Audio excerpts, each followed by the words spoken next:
ಕಲಬುರಗಿ ಜಿಲ್ಲೆಯಲ್ಲಿ ಕಬ್ಬು ಬೆಳೆಗಾರರ ಆಕ್ರೋಶದ ಬಗ್ಗೆ ಡೀಟೇಲ್ ನೀಡ್ತಾ ಇದ್ವಿ. ಇನ್ನು ಬಾಗಲಕೋಟೆಯಲ್ಲೂ ಕೂಡ ಕಬ್ಬು ಬೆಳೆಗಾರರ ಸಮಸ್ಯೆ ಬಗೆಹರಿದಿಲ್ಲ. ಬಾಗಲಕೋಟೆಯಲ್ಲಿ ಇನ್ನೂ ಮುಗಿದಿಲ್ಲ ಕಬ್ಬಿನ ದರ ದಂಗಲ್. ಏಕರೂಪ ದರ ಘೋಷಣೆಗೆ ಕಬ್ಬು ಬೆಳೆಗಾರರು ಹೋರಾಟ ಮಾಡ್ತಾ ಇದ್ದಾರೆ. ಏಕರೂಪ ದರ ಘೋಷಣೆಗೆ ಜಿಲ್ಲಾಡಳಿತಕ್ಕೆ ರೈತರು ಡೆಡ್ಲೈನ್ ಕೂಡ ಕೊಟ್ಟಿದ್ದಾರೆ. 21ನೇ ತಾರೀಕಿನ ಡೆಡ್ಲೈನ್ ಅನ್ನು ಕೊಟ್ಟಿದ್ದಾರೆ.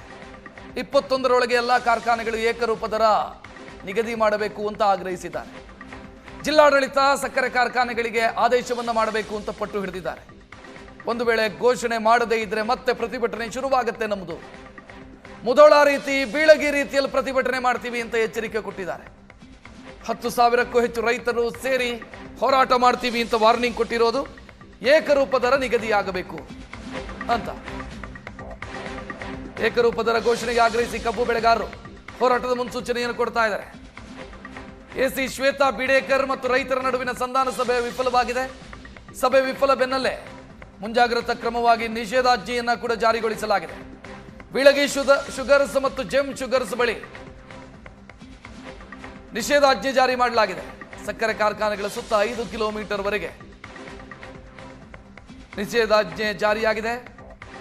21ರ ಡೆಡ್ಲೈನ್ ಅನ್ನು ಜಿಲ್ಲಾಡಳಿತಕ್ಕೆ ರೈತರು ಕೊಟ್ಟಿರೋದು, ಕಬ್ಬು ಬೆಳೆಗಾರರು ಕೊಟ್ಟಿರೋದು.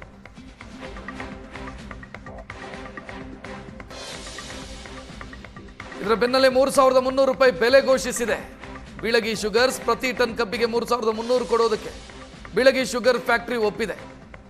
ಮಾಜಿ ಸಚಿವ SR ಪಾಟೀಲ್ ಒಡೆತನದ ಸಕ್ಕರೆ ಕಾರ್ಖಾನೆ ಇದು. ಬೀಳಗಿ ಶುಗರ್ಸ್ ಒಪ್ಪಿದೆ ಈಗ 3,300 ಕೊಡೋದಕ್ಕೆ. ಏಕರೂಪ ದರ ನಿಗದಿಯಾಗಬೇಕು ಅನ್ನೋದು ಇವರ ಬೇಡಿಕೆ. ಒಂದು ಫ್ಯಾಕ್ಟರಿ ಈಗ ಒಪ್ಪಿದೆ ಅದಕ್ಕೆ.